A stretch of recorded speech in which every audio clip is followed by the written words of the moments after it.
दोस्तों नमस्कार। दोस्तों राजस्थान में विधानसभा चुनावों का बिगुल बजते ही बीजेपी कांग्रेस के साथ साथ अन्य पार्टियां भी सक्रिय हो चुकी है और अन्य पार्टियों में सबसे टॉप पर अगर बात करें तो राष्ट्रीय लोकतांत्रिक पार्टी के सुप्रीमो हनुमान बेनीवाल पूरे प्रदेश भर में सत्ता संकल्प यात्रा को लेकर लगातार दौरे कर रहे हैं। और अगर ऐसे में उदयपुर संभाग की बात करें तो उदयलाल डांगी अपने विधानसभा क्षेत्र वल्लभ नगर से मजबूती से दावेदारी कर रहे हैं।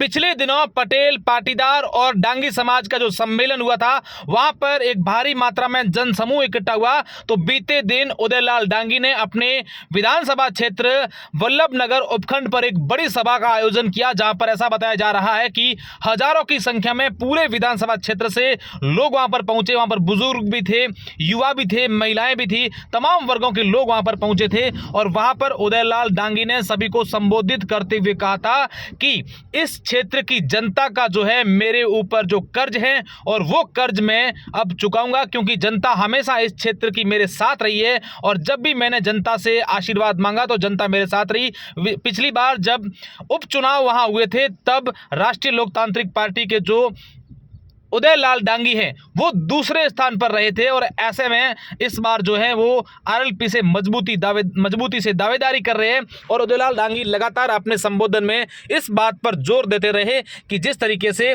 बीजेपी ने मेरे साथ जो है टिकट काट कर पिछली बार जो किया है उसको अब हम इस बार जो है चुनाव में दिखाएंगे कि किस तरीके से यहाँ की जनता जो है वो मेरे साथ है। और उदयलाल डांगी इस बार जो है वल्लभ नगर विधानसभा क्षेत्र से मजबूती से दावेदारी करें। आप इन तस्वीरों में देख पा रहे हैं कि किस तरीके से वहाँ का हर वर्ग जो है उदयलाल डांगी का जो सहयोग करते हुए नजर आ रहे हैं, उनका स्वागत करते हुए नजर आ रहे हैं। अब देखने वाली बात होगी कि जिस तरीके से उदयलाल डांगी लगातार अपने विधानसभा क्षेत्र से राष्ट्रीय लोकतांत्रिक पार्टी का झंडा मजबूत करते नजर आ रहे हैं, ऐसे में दूसरी पार्टियों के लिए कितनी बड़ी चुनौती होगी या फिर उदयलाल डांगी को लेकर आने वाले दिनों में दूसरी पार्टियां किस तरीके से रणनीतियां बनाती हैं। हालांकि वहां पर जो अलग अलग पार्टियों के नेता है वो अपनी अपनी तैयारियों में जुटे हुए हैं, लेकिन जिस तरीके से उदयलाल डांगी ने पहले जो वहां पर उनका जो समाज का जो एक सम्मेलन था उसमें जो समर्थन मिला, उसके बाद अब जो एक कल बड़ी एक सभा की थी उसमें जिस तरीके से इन्होंने का एक बड़ा वहां पर हुजूम उमड़ा था, ये आने वाले दिनों में तय करेगा कि विधानसभा चुनाव में इस क्षेत्र की जनता वो किस पर भरोसा जताती है। आगे आप इस पूरे वीडियो में सुनिए कि उदयलाल डांगी ने अपने संबोधन में क्या कहा है। 5 वोट आप और लाओगे तो निश्चित रूप से अपन जीत जाएंगे और 36 कौम को आप दे सकते हो मंच पे। कोई मुझे मेरे ऊपर, मैं कुछ समाज की राजनीति के लिए बाहर भी जाता हूं तो कोई ये भी कहे कि ये समाज की राजनीति करता है, जहां बाहर जाना पड़ेगा तो समाज के लिए भी खड़ा रहना पड़ेगा। मगर मैं विश्वास दिलाता हूं वल्लभ नगर के अंदर मैं 36 कौम को साथ ले चलूंगा। आज मेरे मंच पे देख सकते हो 36 कौम के लोग आपको मंच पे मिलेंगे, यही मैं आपको विश्वास दिलाता हूं। आप सबने मुझ पे विश्वास कायम रखा, मुझ पे विश्वास किया। मैं आप सबको तहे दिल से आपके चरणों में नमन करता हूं। कुछ कार्यकर्ता ऐसे छोड़ के फील्ड में जो तनख्वाह के बलबूते काम कर रहे हैं, सिर्फ एक ही हवा बनाओ, उदयलाल जी के साथ कोई घूमता है उसको पकड़ के लाओ कि पैसे चाहिए तो दे दे, पर एक बार उसको थोड़ा सा डामाडोल करके वापिस छोड़ दे। ये स्थिति है मेरे भाइयों।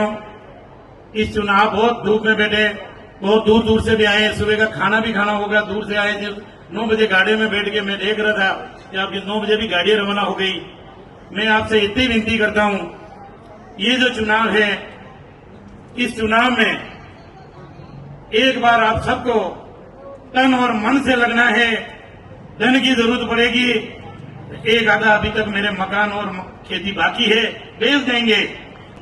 मेरे भाइयों, वल्लभ नगर के अंदर हम बदलाव चाहते हैं। अपन विचार करते हैं कि यार इस बार इनको बदल देंगे, मगर वहां जाते वही हाल होता था, फिर इधर बदल देते थे। मैं तो इनके बीच में एक नसूर बन गया हूं भाइयों। आज ये तीनों जो मेरे सामने चुनाव लड़ रहे हैं उनका मकसद सिर्फ और सिर्फ एक है, इस उदयलाल डांगी को रोक दो ताकि इस वल्लभ नगर विधानसभा में कोई दूसरा उदयलाल पैदा नहीं हो। बिजली विभाग में डीपी जल जाए तो एक महीने तक कोई सुनवाई करने वाला नहीं है। सारे कर्मचारी जो बाहर से आके बिठाए हैं, मैं कहना चाहता हूं इस मंच से ऐसा कोई एक अधिकारी बता दे जो विधायक को बिगर पैसे यहां ड्यूटी ज्वाइन करने आया हो, जिसकी इंतजार कराते हैं और वो पैसे देके यहाँ आएगा। तो क्या मानते हो आप, ये आपको नहीं लूटेंगे तो कहां से पैसे उनका घर भरेंगे? भाइयों, ये व्यवस्था अपन को बदलनी है। मैं आपको यकीन दिलाता हूं, अगर आपने मुझे आशीर्वाद दिया, 1 रुपये का भी अगर दाग मुझ में लग जाएगा तो मैं वनमनगर की धरती पे पांव नहीं दूंगा। किसी को भी लगे जिसकी कसम देके पूछना, किसी ने 50 लाख रुपए से 1 रुपया भी कम देके प्रधान बैठा होता। मेरी गलती सिर्फ ये थी, या 2 प्रधान बैठाए, उनके एक चाय भी नहीं पी और फूटी गोली भी नहीं लिया, ये मेरी गलती थी।